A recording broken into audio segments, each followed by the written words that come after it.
Hello friends, praise the Lord. கோபம் இதை குறித்து நம்ம இன்றைக்கி பார்க்க போகிறோம். நம்ம நிறைய பேர் இந்த ஸ்டேட்மெண்ட் நம்ம யூஸ் பண்ணியிருக்கலாம், இல்லை நிறைய பேர் யூஸ் பண்ணி கேட்டிருக்கலாம். எனக்கு சுல்லுன்னு கோபம் வரும்.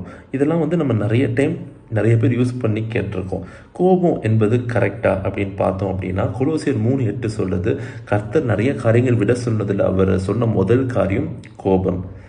அதேமாதிரி 2 தீமோத்தேயு 2:24 கர்த்தருடைய ஊழியக்காரன் சண்டை பண்ணுகிறவனா இல்லாமல். சண்டை எப்போ வரும்? கோபம் வந்தா. இதுலேயும் கர்த்தர் என்ன சொல்றாரு? நம்ம கோபப்படக்கூடாது, அதுதான் அவர் சொல்றாரு.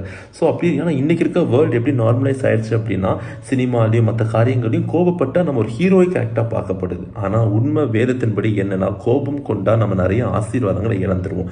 மோசே இஸ்ரேல் ஜனங்களுக்கு தண்ணி இல்லாத போது முதல் தடவை அவன் எப்படி இஸ்ரேல் ஜனங்கள்கிட்ட பேசுறான்னு பாருங்களேன். யாத்ராகமம் 17:2 சொல்லுது, என்னோடு ஏன் வாதாடுகிறீர்கள், கர்த்தரை ஏன் பரீட்சை பார்க்கிறீர்கள். அவன் எவ்வளவு ஹம்பிளா பேசுறான்னு பாருங்க முதல் தடவை. ஆனா இதே மாதிரி இஸ்ரேல் ஜனங்கள் மறுபடியும் ஒரு பிரச்சனை வரும்போது அவன் திருப்பி செகண்ட் டைம் எப்படி அட்ரஸ் பண்றான்னு பாருங்க. என்னாகும் 20:10, கலங்குக்காரரை கேளுங்கள்.